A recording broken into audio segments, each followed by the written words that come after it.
ఎక్కువగా బాధపడుతుండే సమస్య ఈ ముక్కు దిబ్బడ, ముక్కు కారడం, హ్మ్. జలుబు. ఇంకోటేంటంటే రాత్రి పూట బ్రీతింగ్ తీసుకోవడంలో ఇబ్బంది. హ్మ్.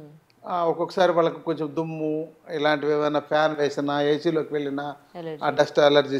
డస్ట్ అలర్జీ ఉందని. హ్మ్. తర్వాత వాళ్ళకు ఆయాసం తొందరగా వచ్చేస్తుండడం.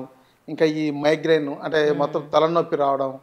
ఈ హ్మ్. ముక్కు ఈ యొక్క మొత్తం ముఖం భాగంలో నల్లబడిపోతుండడం. హ్మ్. స్కిన్ అంతా ముఖ్యంగా ఈ ఫ్రంటల్ ఏరియాలో హ్మ్. కూడా హ్మ్. నల్లబడిపోవడం. ఇలాంటివన్నీ ఉంటాయి.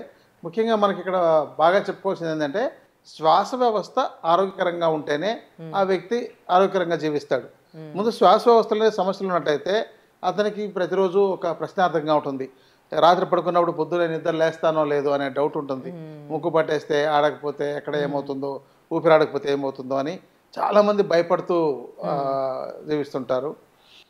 కొంతమంది అస్తమానం ఇంకా మందులేసుకోవడం. రెగ్యులర్‌గా రకరకాల హ్మ్. మందులు మనకు అందుబాటులో ఉన్నాయి ఇప్పుడు. అవును. ఎందుకంటే ఆధునిక వైద్య విధానం మనకు వీటికి చాలా రకాల మందులను తీసుకొచ్చి పెట్టింది.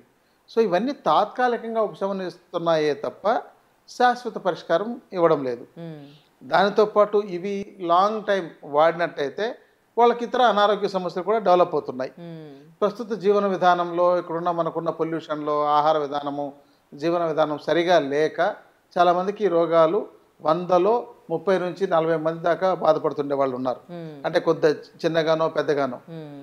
సాధారణంగా అయితే ఆరోగ్యవంతులకి ఎవరికైనా సరే ముక్కులో కఫం కారడం, హ్మ్. ముక్కు పట్టేయడం హ్మ్. అనేది ఉండదు. హ్మ్. అసలు జలుబు చేయడము, ముక్కు కారడం అనేది ఉండకూడదు.